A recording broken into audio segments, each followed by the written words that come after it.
রবিবার পশ্চিমবঙ্গের কিছু জেলায় ভারী থেকে অতি ভারী বৃষ্টিপাতের পূর্বাভাস রয়েছে, যা গভীর নিম্নচাপের প্রভাবে দুর্বল হয়ে নিম্নচাপে পরিণত হবে এবং উড়িষ্যার অভ্যন্তরীণ অঞ্চলে অবস্থান করবে। 6ই অক্টোবর পর্যন্ত রাজ্যের বেশিরভাগ জায়গায় হালকা থেকে মাঝারি বৃষ্টিপাতের সম্ভাবনা রয়েছে। হাওয়া অফিস জানিয়েছে যে 5ই অক্টোবর পর্যন্ত উপহিমালয় জেলা দার্জিলিং, কালিম্পং, আলিপুরদুয়ার, জলপাইগুড়ি এবং কোচবিহার থেকে অতি ভারী বৃষ্টিপাতের 7 থেকে 20 সেমি হতে পারে।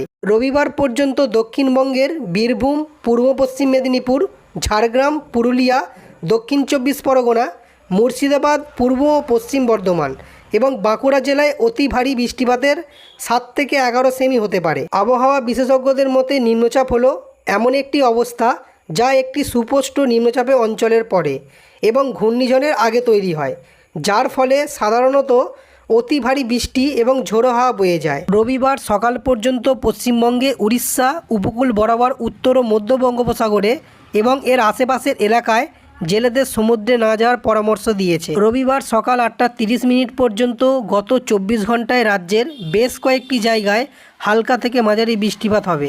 দক্ষিণ 24 পরগনা জেলার ডায়মন্ড হারবারে সর্বোচ্চ 43.8 মিমি বৃষ্টিপাত হতে পারে। একই সময়ে কলকাতা এবং সংলগ্ন সল্টলেকে যথাক্রমে 26.7 মিমি এবং 26.6 মিমি বৃষ্টিপাত হতে পারে।